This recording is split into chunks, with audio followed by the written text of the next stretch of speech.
Hey everyone, my name is Rachel, and my name is Rachel Perron. Hi, my name is Rachel Perron.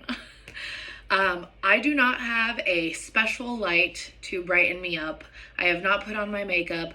I have not dressed up or dolled up. I am using a cardboard box to set my phone up straight. And for the longest time, I've been wanting to share this story, but I keep finding these excuses as to why I'm not, i.e., lighting, camera, action, whatever. This isn't about any of that. So it doesn't even matter, right? So, point blank of my story is the plot of the story is when I was a junior in high school, my father murdered my mom and then laid down next to her dead body and killed himself. Where then I would come home, have coincidentally forgotten my house keys that day, where both their cars are there, and I know in my heart and soul that both their bodies are there. And I have a little sister that needs to get picked up from school, and I'm the only one here, and both their cars are here, and no one's answering, and my other sister is in Miami, and what are we going to do? That's when fight or flight kicked in. I knew in my heart exactly what was behind that door. It's really shitty. But I also knew that I had to take care of someone. I had to make sure that my little sister got picked up from school. So in that moment, I had to make a decision of, do I react and break down and whatever, or do I attend to my sister? And although there's so many different things that I could have done in that moment, my main thought was, I have to go pick up Diana. Diana needs to be okay. And I'm so grateful that she existed, because a lot of my strength comes for her. Regardless of the fact, this was coming, and I was luckily in psychology, AP psychology at the time, and I was very into philosophy, and I was in AP AP physics, so I was getting introduced to quantum theories. So I had all of this understanding of what was going on for some reason, and I think I handled the passing very well.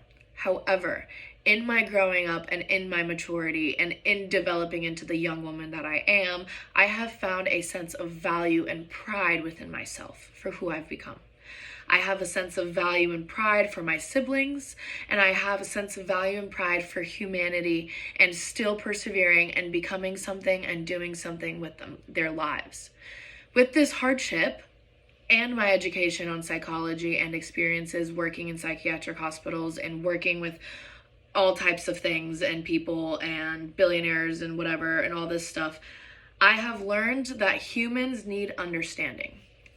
I have learned compassion and empathy. I have learned that inside someone could be screaming but physically be silent, okay? But in my endurance of this trauma and in my perseverance and strength as a young woman, I have also learned that you are accountable for how you react, and you have choices. And it is in my soul and in my heart to be able to share the experience of having complete empathy, compassion, unconditional love for our fellow beings and humans, but also recognizing that we all are warriors for ourselves, and we all have to make this work. Because at the end of the day, my parents died when I was a junior in high school, okay? And I didn't have anyone. It was 3 weeks after I turned 18. So no one can adopt me, no one can take care of me. I have a job, college, forget about it. I'm going through this trauma, whatever. And then I had to pick myself up and take care of myself and decide if I wanted to go to college, figure out what kind of career avenues I want to take, pay bills by myself. And that makes me feel like everyone can do it. It gives me faith in humanity that someone as ordinary as myself could go through this trauma and become who I am today, who is someone I am very proud of. And my little sister can become the woman she is today. And my older sister, a renowned attorney who lives in Australia and has got lawyer's degree is in 2 countries, or a brother who's was extremely into cyber web and like computer programming and like makes 6 figures and has a beautiful wife and like owns properties. You know what I mean? Like, if that's what you want to make it about, materialistic stuff. But we're amazing, strong people, which makes me believe that you are too. It makes me believe that with my healing journey, you can heal too. And my whole healing journey is a whole other conversation. But this is about where my drive comes from. This is about why I want to make a change. This is about something that I know has worked for myself, for my siblings, and now that I'm speaking out about this, I have such a bigger community of people who have prevailed and persevered and experienced traumas and are amazing, successful, smart, intellectual people. Okay? So you can't blame your circumstances and your situations for the situations that you put yourself into. Okay? Like, you can't do that. You have to acknowledge what you went through, face it, and keep pushing, keep going.